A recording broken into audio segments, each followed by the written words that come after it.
Aujourd'hui est un grand jour, je fête mes 1 mois de chômage.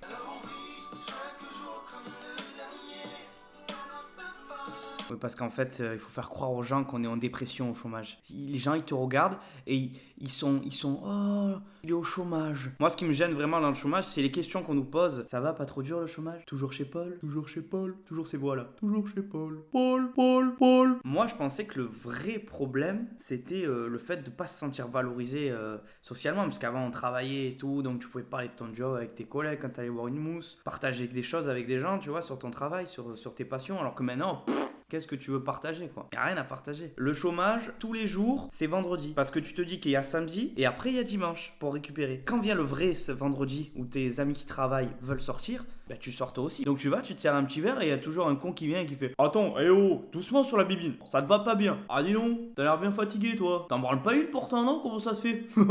Faut penser à te réinsérer, faut arrêter maintenant, arrêter, hein. Ouais, il faut arrêter d'arrêter, ouais. Ouais, je parle comme ça, moi. J'ai le cousin de ma tante par alliance, ma tante Shoshana. Eh ben, son beau-frère, il a fini dans un état, il s'est retrouvé aux assises. Moi, je te dis ça, je te dis rien, c'est un conseil. Moi, je vais très bien en ce moment. Moi, dans ma vie, tout va très bien. Mais toi, je sens que tu vas pas bien. Donc, tu devrais te calmer. Tu devrais te poser ce verre, tu devrais t'asseoir, jouer aux cartes avec nous. On fait un cumps, on fait un rami, on s'ambiance entre amis, et puis c'est tout. Après, tu prends le volant en plus. Va falloir faire un petit peu attention à ce que tu fais, mon petit gars. Moi, je te le dis.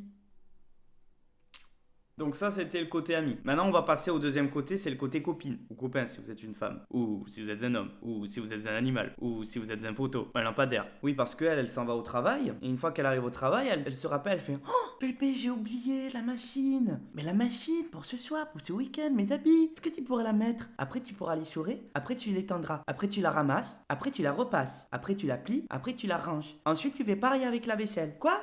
Mais non, on repasse pas la vaisselle, bébé, enfin.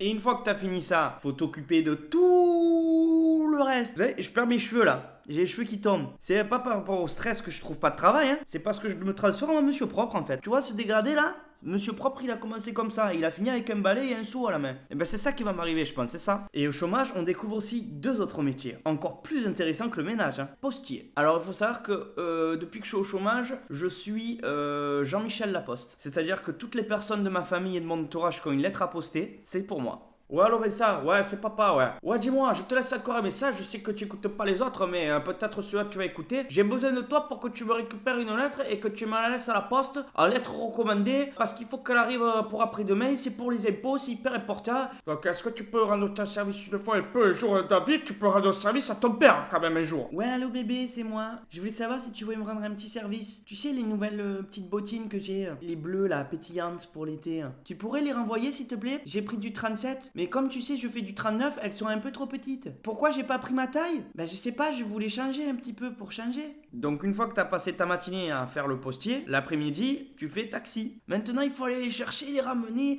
Et tu peux m'amener là? Ah, tu pourrais pas me déposer ici? Tu pourrais venir me chercher. Toi, à ce moment, t'as du temps. Bah si, t'as du temps. Si, bah si.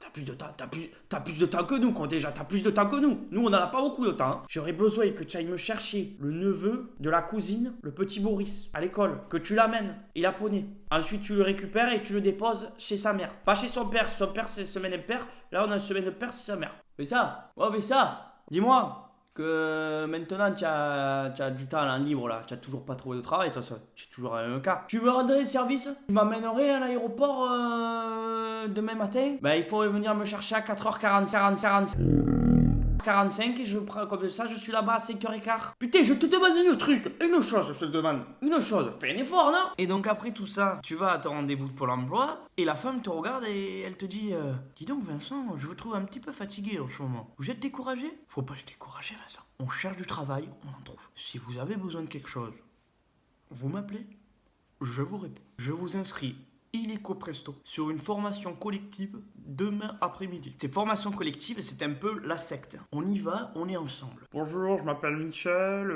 je suis de formation soudeur, je cherche actuellement un job dans la région PACA, à 15 minutes de chez moi, dans un rayon de 30 km. Il faut être super bon en géographie avec Pôle emploi, parce qu'ils demandent vraiment à quel endroit tu cherches ton travail. Par exemple, un travail dans l'aéronautique du Vieux-Port, tu tournes jusqu'à la Canebière sur 3 km, hein, tu dis aéronautique, Vieux-Port, autour de la Canebière sur 3 km, Tu es sûr de trouver du travail. Et une fois que la formation se termine, elle vient te voir, elle te dit vous voyez Vincent, il faut garder espoir. Vous voyez toutes ces personnes autour de vous qui ont recherché, elles vont trouver aussi, comme vous. Mais ce qu'elle sait pas, c'est que la seule chose que tu as cherché depuis que tu es inscrit à Pôle emploi, c'est tes clés de voiture pour venir à la formation collective d'aujourd'hui. Désolé Mireille, ça sera pour la prochaine fois.